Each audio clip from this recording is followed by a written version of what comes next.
মরুভূমিতে প্রচুর কষ্ট। আজকে ৪ দিন ধরে জ্বর, কপিল ডাক্তারের কাছে নেয় না।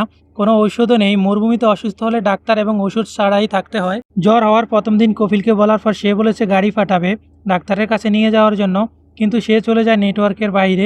শীতে সৌদিরা মরুভূমিতে ঘুরতে যায়, সেখানে কোনো নেটওয়ার্ক থাকে না। ৫ দিনের মাথায় কল দিয়ে জিজ্ঞেস করে জ্বর কমছে কিনা। আমি বললাম মোটামুটি। আসলে সৌদিদেরকে কিছু বলার নেই, ওরা এরকমই। কপিল আমাকে বলে কারোর কাছ থেকে ফেনাডল এনে খাইতে। আমার এমন অবস্থা, আমি ঠিকমতো রান্না করে খাইতে পারি না। সে আমাকে বলে অন্য মাজরা দেখতে ওষুধ আছে কিনা। আমার আশেপাশে যে মাজরাগুলো আছে, আমার মাজরা থেকে দূরত্ব প্রায় ২ থেকে ৩ কিলোমিটার। পরে কফিলও ওষুধ এনে দেয় না, আমি অন্য মাজরা থেকে কি ওষুধ আনি না। যারা মরুভূমিতে আছে তারাই শুধু বলতে পারবে মরুভূমিতে কি পরিমাণ কষ্ট। সৌদি আরবের কফিল যদি ভালো না হয় তাহলে আপনার জীবন নরকে পরিণত হয়ে যাবে। আমাদের মতো প্রবাসীদের জীবনের মূল্য তাদের কাছে এই মরুভূমির বালুর চেয়েও কম। সৌদি আরব মরুভূমিতে টাকা কামাচ্ছি ঠিকই, কিন্তু এই মরুভূমিতে অসুস্থ হয়ে পড়ে থাকলে যে কি পরিমাণ কষ্ট তা একমাত্র উপরওয়ালা আর এই মরুভূমিই জানে। হয়তো এই ভিডিও দেখার পর অনেকে ভাববেন এটা ফেক একটা নাটক বা ভিউ পাওয়ার নেশা। তাদের উদ্দেশ্যে শুধু একটাই কথাই বলবো, ভাই মরুভূমিতে তপ্ত বালুর উপর দাঁড়িয়ে নিজের জীবন নিয়ে কেউ নাটক করে না।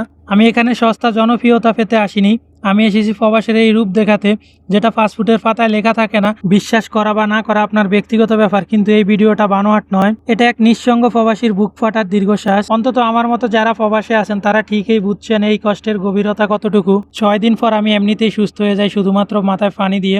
এটা আমার আরো কিছুদিন আগের ভিডিও। আলহামদুলিল্লাহ আমি এখন সুস্থ আছি, ভালো আছি। অসুস্থের সময় ভিডিওটা কোনো রকম বানিয়ে রাখছি, এখন ভয়েস ওভার দিয়ে দিলাম। তখন এতটাই অসুস্থ ছিলাম যে কথা বলার মতো শক্তি ছিল না। যাক, আল্লাহর কাছে শুকরিয়া, আল্লাহ আমাকে সুস্থ করে দিয়েছে বিনা ওষুধে। এই মরুভূমিতে আসার ৭ মাস পরে আমার মা এই দুনিয়া থেকে চলে যায়। মাকে আর শেষবারের মতো দেখার সুযোগ হয়নি।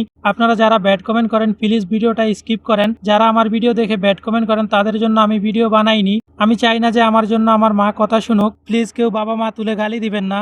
ভিডিও ভালো না লাগলে স্কিপ করতে পারেন। আমি যা বলি এসব আমার সাথে ঘটে যাওয়া সবকিছু আপনাদেরকে শোনাই, এটাই ১০০% সত্যি। আমি কোনো মিথ্যা ইনফরমেশন দেই না মরুভূমি নিয়ে। আমি এই মরুভূমিতে ৬ বছর যাবত আছি।